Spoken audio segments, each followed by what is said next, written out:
மத்தேயு எழுதின சுவிசேஷம் அதிகாரம் 10.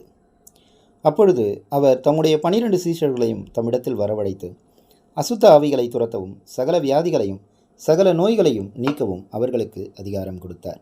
அந்த 12 அப்போஸ்தலருடைய நாமங்களாவன: முந்தினவன் பேதுரு எனப்பட்ட சீமோன், அவன் சகோதரன் அந்திரேயா, செபதேயுவின் குமாரன் யாக்கோபு, அவன் சகோதரன் யோவான், பிலிப்பு, பர்தலமேயு, தோமா, ஆயக்காரனாகிய மத்தேயு, அல்பேயுவின் குமாரன் யாக்கோபு, ததேயு எனும் மறுநாமமுள்ள லெபேயு, கானானியனாகிய சீமோன், அவரை காட்டிக் கொடுத்த யூதாஸ் காரியோத்து என்பவைகளே. இந்த 12 இயேசு அனுப்புகையில் அவர்களுக்கு கட்டளையிட்டு சொன்னது என்னவென்றால், நீங்கள் புறஜாதியார் நாடுகளுக்கு போகாமலும் சமாரியர் பட்டணங்களில் பிரவேசியாமலும் காணாமற் போன ஆடுகளாகிய இஸ்ரவேல் வீட்டாரிடத்திற்கு போங்கள். போகையில் பரலோக ராஜ்யம் சமீபித்திருக்கிறது என்று பிரசங்கியுங்கள்.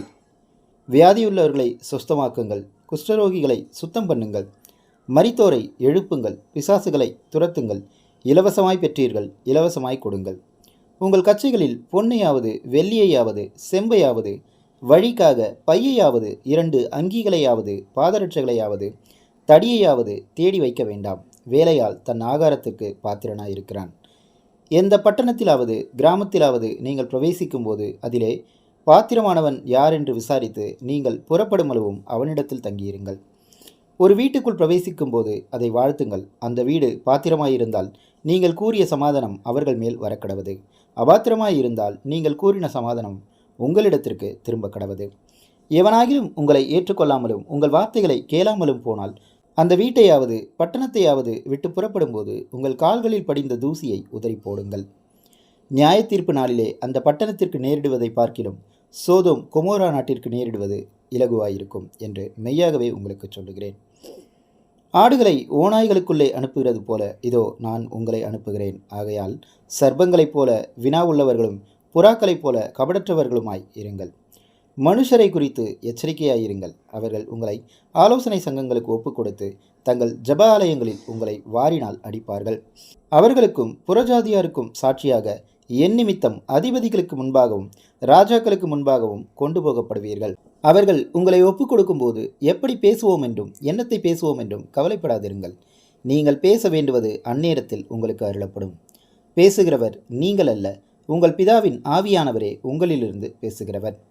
சகோதரன் தன் சகோதரனையும் தகப்பன் தன் பிள்ளையையும் மரணத்துக்கு ஒப்புக் கொடுப்பார்கள். பெற்றோருக்கு விரோதமாக பிள்ளைகள் எழும்பி அவர்களை கொலை செய்வார்கள். என் நாமத்து நிமித்தம் நீங்கள் எல்லோராலும் பகைக்கப்படுவீர்கள். முடிவு பரியந்தம் நிலைத்திருப்பவனே ரட்சிக்கப்படுவான். ஒரு பட்டணத்தில் உங்களை துன்பப்படுத்தினால் மறு பட்டணத்திற்கு ஓடிப்போங்கள்.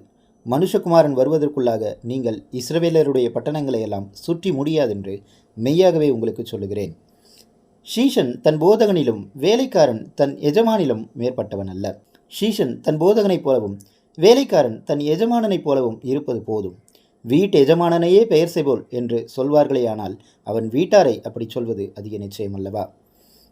அவர்களுக்கு பயப்படாதிருங்கள். வெளியாக்கப்படாத மறைபொருளும் இல்லை, அறியப்படாத இரகசியமும் இல்லை. நான் உங்களுக்கு இருளிலே சொல்லுகிறதை நீங்கள் வெளிச்சத்திலே சொல்லுங்கள்.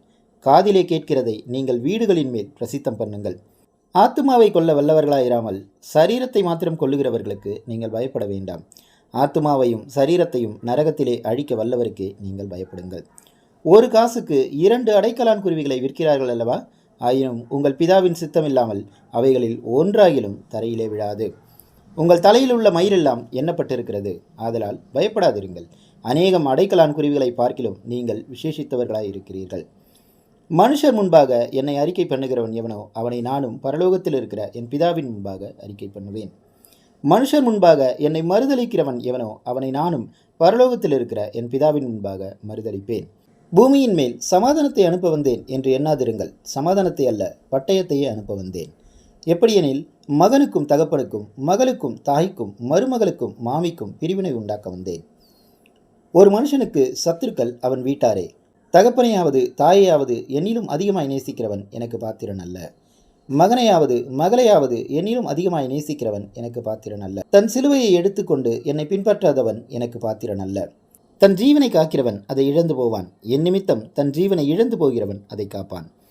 உங்களை ஏற்றுக்கொள்கிறவன் என்னை ஏற்றுக்கொள்கிறான். என்னை ஏற்றுக்கொள்கிறவன் என்னை அனுப்பினவரை ஏற்றுக்கொள்கிறான்.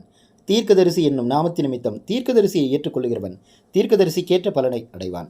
நீதிமான் என்னும் நாமத்து நிமித்தம் நீதிமானை ஏற்றுக்கொள்ளுகிறவன் நீதிமானுக்கேற்ற பலனை அடைவான்.